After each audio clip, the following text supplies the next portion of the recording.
환자의 안전을 최우선시하고 환자의 입장에서 생각합니다. 우리가 약속한 그대로 나오미 구강암면외과입니다.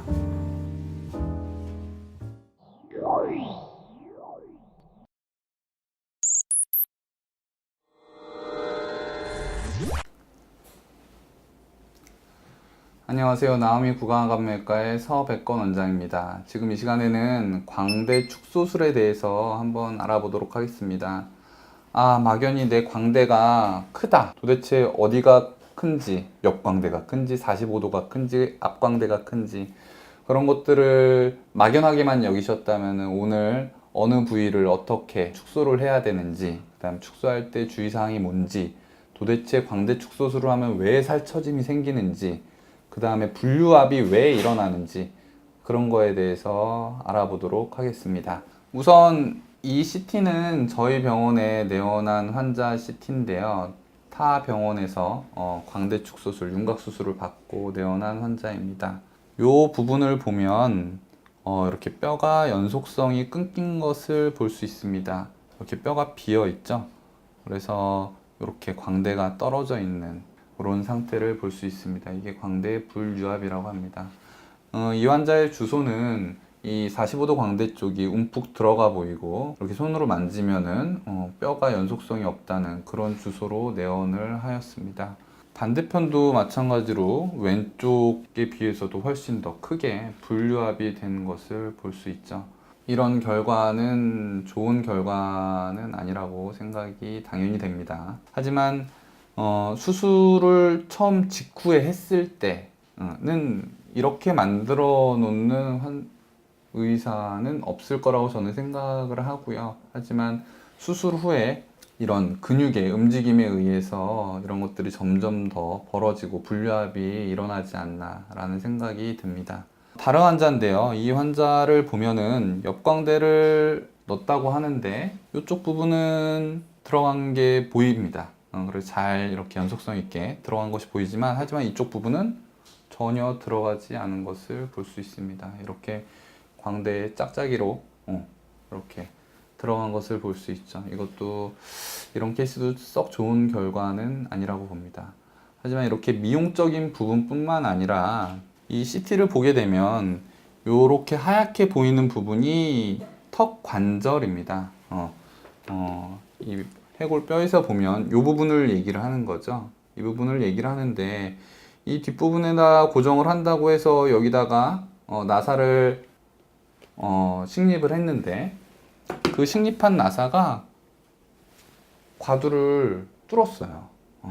이렇게 과두를 같이 뚫어서 입이 안 벌어지는 그런 상태로 저희 병원에 내원한 환자입니다. 이렇듯 광대 수술은 미용 수술이긴 하지만 기능적인 것과도 밀접하게 관련이 되어 있기 때문에 기능적으로도 보존을 하면서 그 다음에 이제 예뻐질 수 있는 잘 하기가 매우 까다로운 것이 광대 수술입니다. 그러면은 광대 수술 논문 하나 잠깐 보여드릴 건데요. 광대 수술하는 절골법에 있어서 어떻게 절골을 하고 있는지 여러 가지 방법들이 너무 많습니다. 하지만은 그것 중에서 가장 환자한테 도움이 될 만한 그 다음에 안정적인 그런 것들을 선택하기 위해서 공부를 하고 있는데요.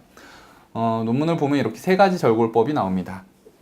이런 식으로 절골을 하거나 아니면 아래쪽이 조금 더 이렇게 짧은 그리고 이렇게 수직으로 내려오는 그런 절골법 세 가지 절골법을 쓰고 있는데요. 저는 이 중간에 것을 쓰고 있습니다. 이 중간은 광대가 이렇게 회전을 했을 때 이 끝에 부분 요 끝부분이 위로 상방으로 올라가게 됩니다. 하지만 이 방법은 거의 수직으로 오게 되어 있고요. 그 다음에 이 수술은 이 끝부분, 이 광대 끝부분 쪽이 옆광대 쪽이 아래쪽으로 내려가게 돼서 고정이 되게 됩니다. 조금 어려운 얘기일 수 있긴 한데 하지만 이렇게 위로 올라가는지 아니면은 그대로 있든지 아래로 내려가든지 상식적으로 생각을 해서 아래로 내려가는 거는 좋진 않겠죠. 하지만 이 위로 올라가는 거나 아니면 그대로 가는 거나 그런 것들 중에서는 어떤 게 왜 제가 이 방법을 선택하고 있는지에 대해서는 또 보기로 하겠습니다. 이 논문에 그려진 그림인데요. 이쪽에 빨간색으로 그려져 있는 부분이 저희가 말하는 사각턱 근육입니다. 어금니를 꽉 깨물면 나오는 근육이 저희가 얘기하는 사각턱서부터 이 광대 앞쪽까지 이런 식으로 부착이 되어 있습니다. 그렇기 때문에 이 광대가 수술 후에 옆광대가 그냥 곧장 안쪽으로 들어가게 되면 이 근육이 아래쪽에서 드룹이라고 하죠. 살이 좀 처지게 됩니다. 그래서 광대 수술한 이후에 볼처짐이 생겼다라고 하는 것들이 이런 이유에서 생기는 것이죠. 하지만 아까 전에 제가 얘기했던 두 번째 수술을 했을 때는 이 광대 뒤쪽이 위로 올라갑니다. 이것을 광대의 상방고정 기억하셔야 됩니다. 상방고정이라고 하는데요.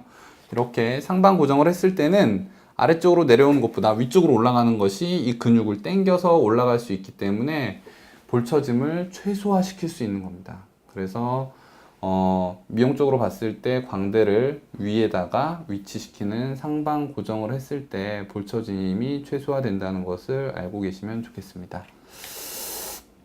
그러면은 어떻게 수술을 하게 되는지에 대해서 시뮬레이션을 통해서 한번 알아보도록 하겠습니다.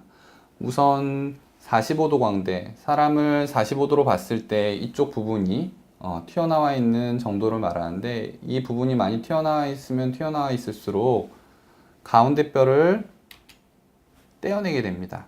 이런 식으로 이 녹색 부분이 떼어지는 부분이고요.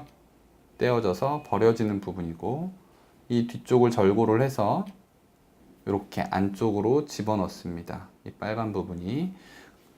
그런데 이 빨간 부분을 그냥 이쪽이랑 동일하게 집어넣을 수도 있고요. 하지만 45도 광대가 많이 튀어나온 환자들은 이렇게 이쪽 뼈보다 이 고정하는 뼈를 살짝 뒤로 위치시켜서 고정하는 경우들도 많습니다. 이것을 후퇴 고정이라고 하는데요. 광대에 약간 후퇴 고정을 시키는 것입니다. 그러면은 자연스럽게 이 광대 뒤쪽 부분은 위쪽으로 고정이 되기 때문에 살처짐을 줄일 수 있는 것이죠. 뒤쪽에서 본 그림이고요. 보시면은 이렇게 후퇴 고정된 부분을 볼 수 있습니다. 그 다음에 이제 얼마나 이 옆광대를 집어넣을 수 있느냐. 보통 3mm서부터 7mm, 8mm까지도 안쪽으로 회전을 시켜서 고정을 많이 하는데요. 이렇게 회전되는 부분들도 이런 식으로 나타날 수 있습니다.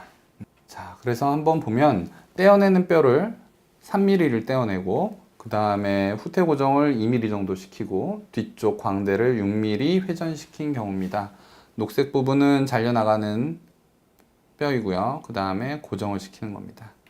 다시 보여드리면 녹색 부분이 잘려나가는 3mm 부분이고요. 그 다음에 광대는 안쪽으로 들어가게 됩니다. 옆에서 봤을 때도 잘려나가고 고정이 되면 약간 상방으로 고정이 되게 되고 후퇴 고정이 된 걸 볼 수 있습니다. 이런 식으로 해서 앞쪽과 이 옆쪽에 단단히 고정을 해 줍니다. 하지만은 수술 직후 고정한 상태에서 끝나는 것이 아니라 저희가 씹는 근육의 힘은 어마어마하기 때문에 근육이 두껍거나 그런 이갈이가 있다든지 아니면 이를 악무는 습관이 있는 환자들은 윤곽 수술 후에 이 씹는 근육, 깨무는 근육, 이쪽 교근과 이 측두근 전방 부위에 보톡스를 놔서 그 씹는 근육을 뼈가 단단히 붙을 때까지 힘을 빼버리는 것이 수술 후 결과를 계속 유지하는 데 도움을 줄 수 있습니다. 따라서 저희 병원에서는 수술 직후 환자에 따라서 이 측두근과 교근에 보톡스를 맞아서 수루 불유합, 뼈의 불유합을 막을 수 있는 그런 수루 관리도 진행을 하고 있습니다. 이때까지 광대가 어떻게 수술이 되고 불유합이 일어나지 않으려면 어떻게 해야 되고, 그 다음에 상방 고정을 통해서 살처짐이 최소화 시킬 수 있는 그런 방법들에 대해서 알아보았습니다. 본인이 광대가 좀 크다고 하면 고민하지 마시고 전문의와 상담을 통해서 본인이 어떤 수술이 필요한지 그것을 상담하고 그다음에 본인에 맞는 수술을 택하는 것이 좋은 선택이라고 저는 생각이 됩니다. 이때까지 나오미 구강암외과의 서백건 원장이었습니다. 감사합니다.